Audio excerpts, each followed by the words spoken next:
performance enhancing drugs in competitive sports.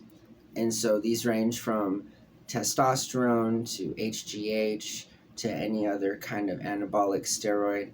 I'm not too familiar with exactly all of the other kinds of ones, but I do know that performance enhancing drugs, rather, or PEDs, are a serious topic in today's sports world, right? Just as much as I'd say gambling is. And so thanks for watching the videos. I super appreciate it.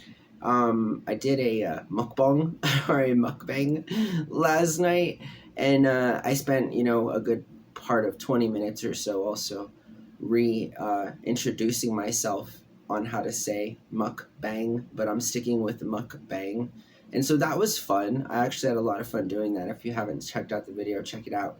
It's just below this one. And so I want to talk exactly about how I think performance enhancing drugs are not good for sports, and why I think that, but why also ultimately, even though I think that, I think there's a solution, right? Which is kind of like even better than, identifying the huge problem, which is the first step in making it better, for sure. But once, you start to hear ideas of solutions and stuff, I think it's pretty cool, because then a bunch of other people can come up with ideas, and then you can figure it out collectively, which is how I think problems should be solved in life. And anyways, so performance enhancing drugs. And, so I would argue that in today's climate, maybe instead of trying to strictly regulate PEDs in sports, such as like world sports, like the Olympics and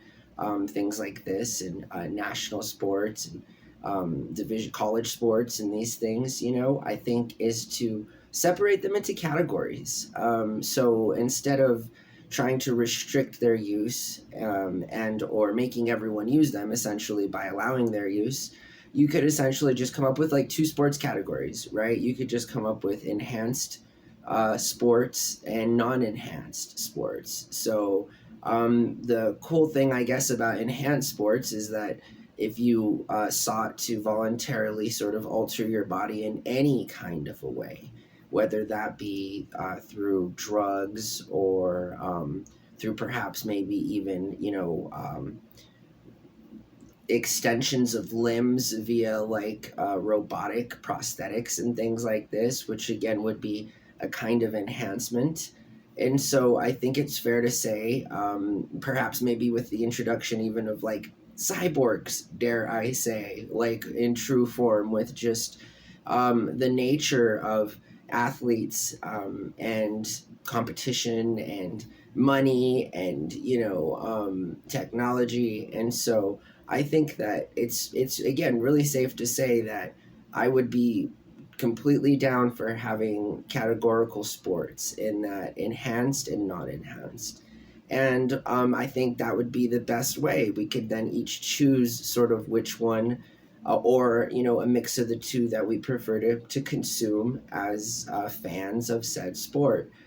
Furthermore, I would then also argue that sports must also, I'm completely given up hope that sports will ever, like online, like gambling on sports will ever be illegal again, which was common practice for so long before it wasn't, just within recent memory, and now it's become embedded in the culture. I'm afraid, in my opinion, to a point to where it would be just impractical and extremely difficult to remove all sort of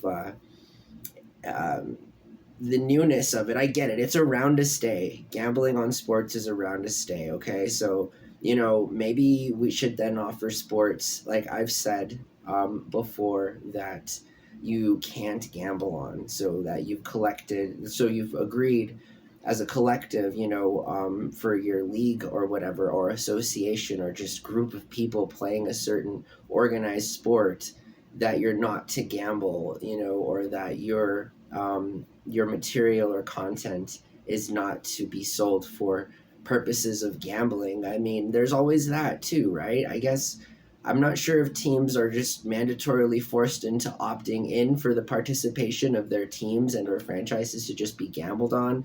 And I'd even argue that it's probably not in their interest, because how would you even know with all the apps and stuff as a team and or franchise owner, or a person within the organization, that somebody's even using your labels and stuff and team names and trademarks and stuff without like compensating you? And just, I mean, we live in a world where you can make far more money betting on watching sports than you could ever possibly make playing sports.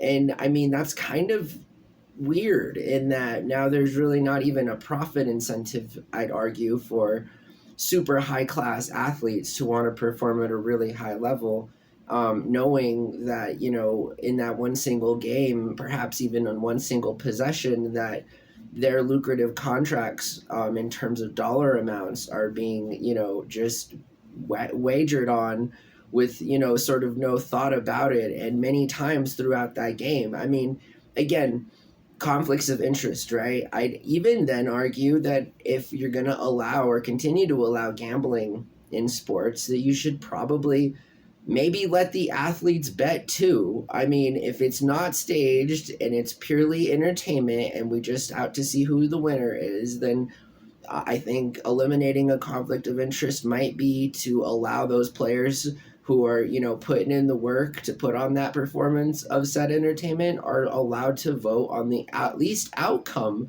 of their game or whatever, or match, or however that equivalates. So I think there's a lot that we could be talking about, which is why we're talking about it on Vlogs About Nothing. And so, yeah, I think performance enhancing drugs should be categorically separated in sports, enhanced and non enhanced. And finally, I think gambling in sports should be opt in, and there should be leagues where gambling on the certain parts of it at least, or on the entirety of the game, is not allowed because of an agreement made within that respected organization. That's all. I'm not trying to take anybody's fun away. I get it. But, again, sometimes it's not so fun for the people that are losing. And I get it. I'm not a sore loser, which is sort of the whole thing. We can reach a compromise here, I feel. And I really feel like sports are headed in a way that there's enough room for new business to operate, and there is an appetite for sports that have enhanced athletes just as much as there's non-enhanced, but it being specifically said prior to, so that the fan base knows exactly what's going on, and they're able to align sort of their values with some of their entertainment intake purposeful watching material too. I think that's a good win-win. So that's all.